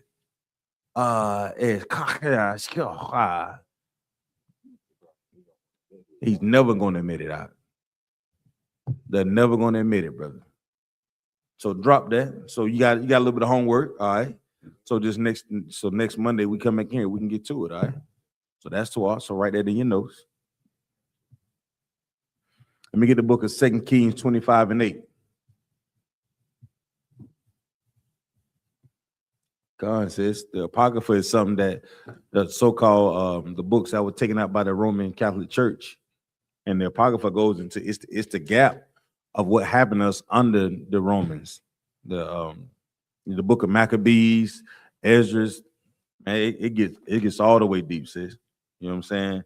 The book of Tobit, Judith, the Wisdom of Solomon, the ecclesiastical texts, the book of Baruch. These are all like texts that go into like it kind of bridged the gap. You go right into us falling in unto all the other nations. Then we wake up and I don't say wake up, but we go right into Matthew. So this kind of like that little bridge that kind of tells you like what happened in that time period while we were fleeing persecution from the Romans and what we lost and all the other nations, okay?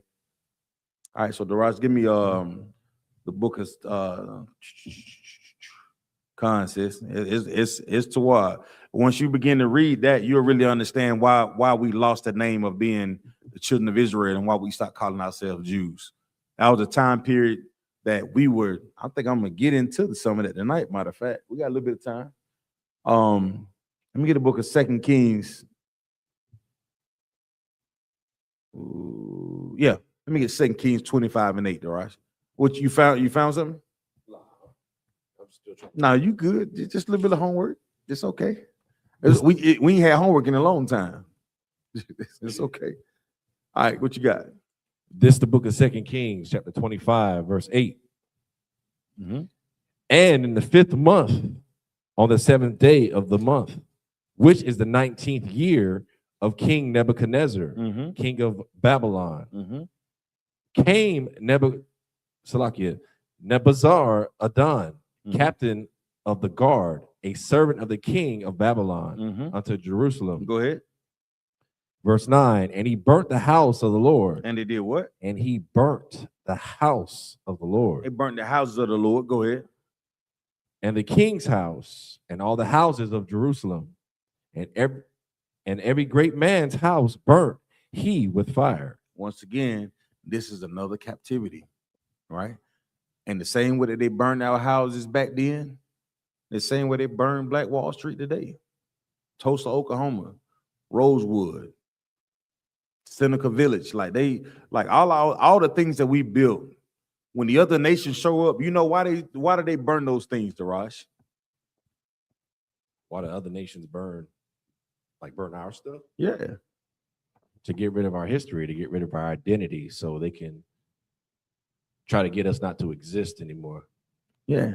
So when you take away someone's home and you replace it, there's a generation that's going to lose it, and there's a generation that's never going to understand what happened. That's a generation that's going to live in the memory of what they used to have, Daraj, and they'll pass away. They're still trying to do that now today. Right. And what would that cause you to do? What would that cause me to do? Not you per se, but what would it cause our people to do? Well, the effects of it causes people not to learn our history, so we won't be able to teach our young ones and our future kids about what it is and some of the great things that we've accomplished. And they'll be more inclined to do what? Take on the other customs or the other nations. Yes. Because if we teach that the persecution and what they did to Christ on the crucifix, we teach our children that, they'll be less inclined to wear a cross on their neck or serve Islam or fall into Islamic culture. But if we don't say nothing, if only thing that they grow up knowing about is seeing a cross on your chest, what do they think is right, Daraj? They think that wearing a cross is normal. That's what everybody does. They're accustomed to doing it. Yeah, that's that wood and stone. That's why we went there first. You got to remember, a lot of the customs that you may have grown up doing, guess why you did it? Your birthday, you know why it was so easy for you to celebrate your birthday? It was always done. You know why you celebrate Christmas and Thanksgiving? Because it was always done. You know why you pop fireworks on the 4th of July? Because it was always done. You know why we go into the Chinese stores and eat their chicken fried rice and their fried chicken wings? Because that's what we always see everybody else do. But not knowing that our people, we are the greatest on the face of the earth. Our sister cook the best, they dress the best, they smell the best. But because of oppression, we don't have those resources like the other nations have. And it make us look at it like, well, I might well go ahead and get down what they got going on, Daraj. Instead of getting with what the Lord says. And that's a decision, that's a conscious decision that we have to make. We got to look at, no matter what type of adversity that we face, we won't turn to the other God. We won't serve the other nations like these kings did, right? Read verse 10. Verse 10. And all the army of the Chaldees that were with the captain of the guard break down the walls of Jerusalem. They did what? Break down the walls of Jerusalem. Con, sis, you said it. They break the walls down so that we can forget who we are.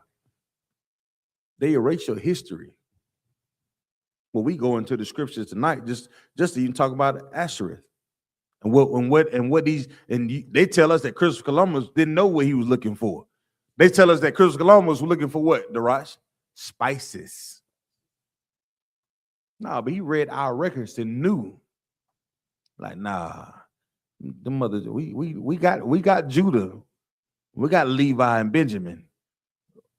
What the mother tribe said. Let's find out where they went to. Right? Verse 11. Stop. That's it. Let me get the book of Baruch, chapter 2, verse 1.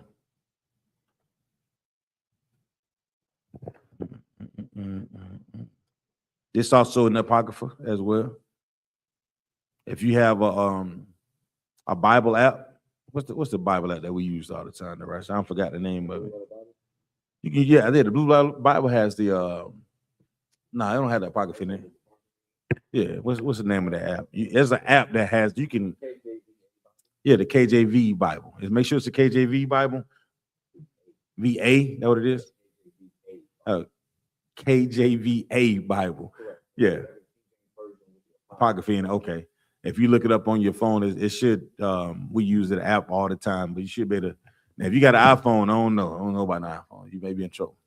I'm just playing, but they should have it though. The book of Baruch, chapter 2.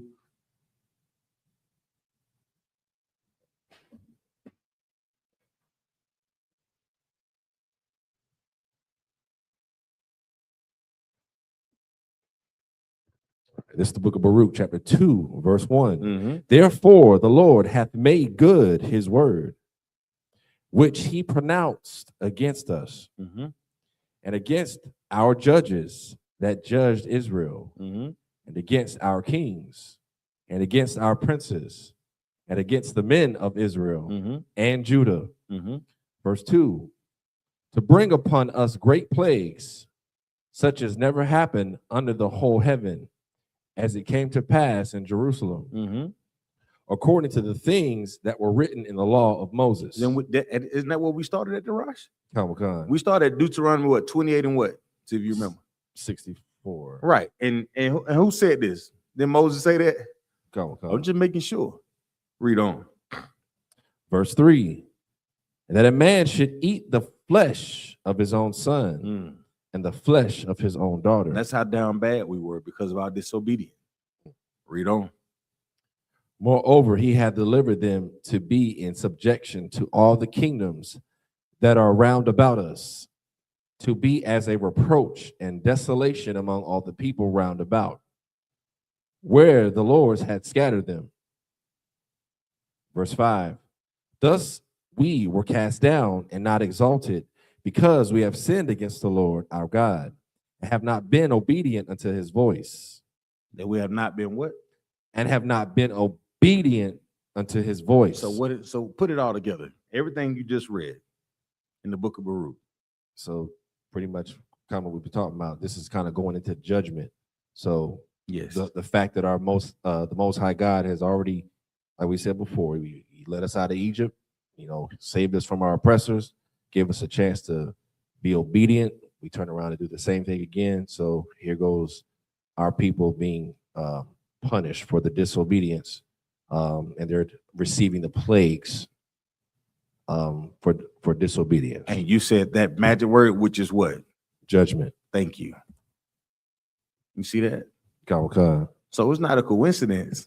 It's not by happening while we live in the lives that we live in. This is judgment by the Lord. Because we've been disobedient. All this persecution that we receive, at some point, it'd be just like us, Taraj. We'll wake up and say, you know what, Salakia, it's something that I can't figure out, and what am I doing wrong with my life? And then one day you be walking by and you hear crazy niggas yelling on the side of the street. The white man is the devil that the Bible speaks of. And you say, wait a minute, the cat's crazy. You'll walk by us and you keep walking. But I don't know about all that. You know, I gotta buy my girl her Christmas gift. And we say, Christmas is find me Christmas in the Bible. And we'll read Jeremiah on you. You're like, damn, that's in the Bible. And guess what you'll do? You go flipping to the Bible. And then before you know it, you'll be like, you know what? I think they was right. I know they was right. And you'll end up in class just like all of us did. Once that pain kick in enough, you'll start searching for answers out. Once the Lord put it, you know, when he know how to do it in a certain way for you to wake up and smell the coffee, if I may. Yeah. But then you got to be obedient to what he say. You can't come in here and half-ass it. If you seeing all the destruction that's in the earth, if you seeing all the distrosity, you seeing how our people are being treated, and if you love them, and if you believe in brotherhood and sisterhood, you come in here and you change your life. Because you know that when you say your prayers to the Most High Power, and if you believe in what is written in these scriptures, you know this is the power that can change your life. This is the power that we serve, is the power that can change your life or in your life. But once you learn it, once you see this truth, you can't unsee it, Daraj. You can't close your eyes and be like, no, I want to go back. You know what I'm saying? I want to turn around and do something else with my life. That ain't how this thing works. When your eyes become open to this truth, you can't unsee the things that are deliberately done to the Black, Hispanics, Native Indians in our community. You can't not see. Once you see the cops patrolling, you already know what they're coming for. You get it now. When you see the sisters shaking their ass on the television or in the strip club, now you get it. Because these things are designed for us to destroy our communities in one another. They don't want us to have any brotherhood, Daraj. They don't want us to have any sisterhood. They don't want us to understand our history. That's why they have to do what? Burn it down. That's why they have to hide it. That's why they have to cover it up and tell you God loves everybody. And when they say God loves everybody, guess what they're asking you to do? Well, God loves everybody. What are they essentially asking you to do when they tell you God loves everybody? That's the slick way of saying that's back then. Don't worry about that now. Don't worry about it. Or don't worry about it. Don't worry about it. Everything that you think is wrong, don't worry about it. Everything that you think you want to fix, don't worry about it. God loves everything. He loves everything. He's happy with you no matter what he do. And then what they say, the law is done away with. That's their way of saying, do what you want to do. You get it now? Right. Yeah. Let me get the book of Psalms, chapter 34, verse 19. 34 and 19, the book of Psalms.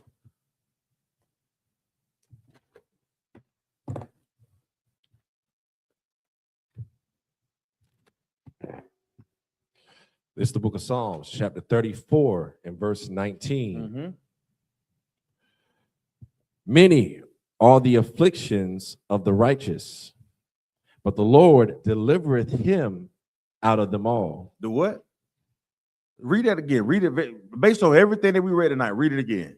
Read it. I want you to read it though, Daraj, please. Khan. This is the book of Psalms, chapter 34, verse 19. Many are the afflictions of the righteous. Now stop. Did we read about the afflictions earlier?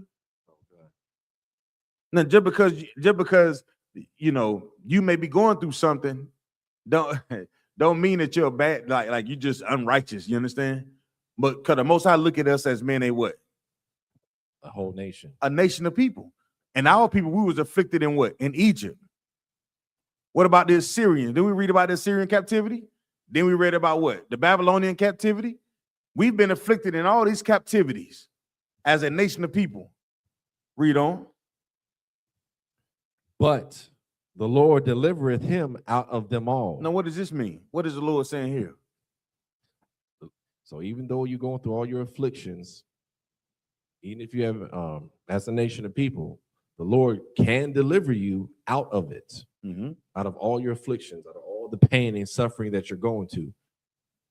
But as we read before, we know that requires obedience. Mhm. Even in captivity, the Most High still made a covenant with our fathers. God. He still made the covenant with Abraham, Isaac, and Jacob about how we would be his children. Remember this, Akim. All the captivities that we face in this land as a nation of people, all the things that happen to us, and oftentimes we see that our affliction will not end. He's like, we wake up, we become so numb to pain and hurt and not understanding what life is that a lot of us has given up. But these classes are designed for us to wake up and know that the Most High has not. What to read the last part, Rise? But the Lord delivereth him out of them all. The Most High deliver you out of it all. I started this class off earlier with talking about how we're on the basketball court and the team that we're playing against shows up with cheerleaders, with nice uniform, nice socks, nice jerseys, nice sneakers. They got a sound system. When they run out, the crowd cheers and the smokes and the lights go off, and they have all these theatrics. And these are theatrics that'll make you what, Darash? Why do they do that when you talk about a home game? Why do the home games have all the theatrics, even though they have a visiting team? Why do they do that? It's a way to hype up the ones that they want to win, to kind of boost the spirits of the ones that they want to win. Mm-hmm. And to boost one spirit, what do you got to do to the other one? You got to put down the other. You got to put down the other one out. That's this place. You understand? They boost the spirits of all the other heathens that are around us. They boost up themselves. They walk around proud all day, but the Most High is with us. So even though we see all the theatrics that are taking place in the earth, you got to know that you being on the court and the Most High with you, that you're going to win the game no matter what they do. But you got to be in the game. You can't sit on the goddamn sideline thinking something going to happen. You can't continue to play and be along with the other team. You can't be on that team. Even though they have the theatrics and the best jerseys and the nice shoes and the nice team bus and the private jets, you can't be on that team. You got to be on the team that they told you was done away with. You got to be on the team that they said should be forgotten about. You got to be on the Lord's team and know that his word is true. That no matter what we've been through, he has not forgot about the covenant that he made with our fathers, Abraham, Isaac, and Jacob. You got to know that your GM, he got you covered. You got to know that the owner of the team got you covered. Even though your uniform may be a little ran down. Even though your shoes and socks may have holes in them. You got to know that you showing up on the court and the Most High being with you. Well, now you got to battle. And you understanding that by reading your history. It's in these books of the Bible. And understanding you belong to the 12 tribes of the nation of Israel, the greatest nation of people that ever walked the face of the earth. And with that, I'm going to turn the class over to preaching prophet of the Lord, the Rosh Hashanah. Y'all clap it up.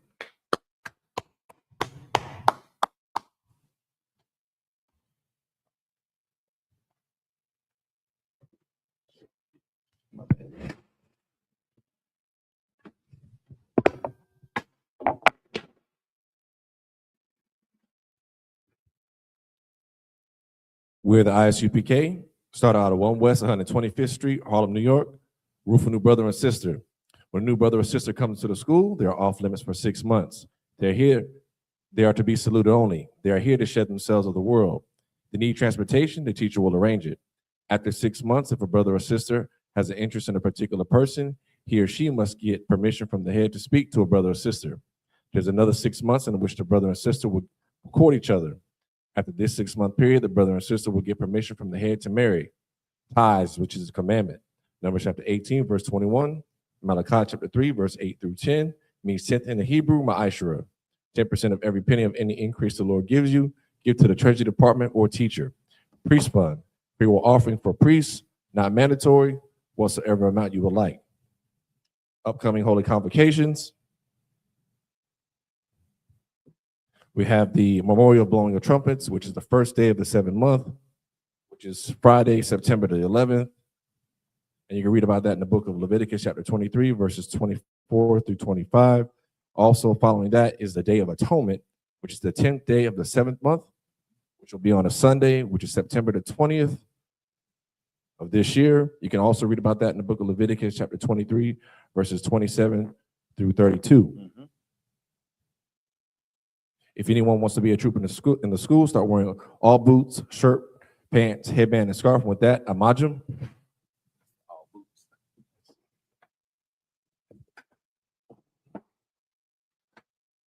Men of Israel are going to render one courtesy salute to the teacher. Men of Israel, amajim Shabbat, amajim Barak, Yahweh B'Shem Yahushua B'Katah, Yad Matah, Sar. We can turn to face the sisters. Sisters, amajim, which means to stand. Men of Israel are going to render one courtesy salute to the sisters. Men of Israel, amajim Shabbat, amajim Barak, Yahweh Shema Latah B'Shem Yahushua. Yad Matah. Class dismissed. Good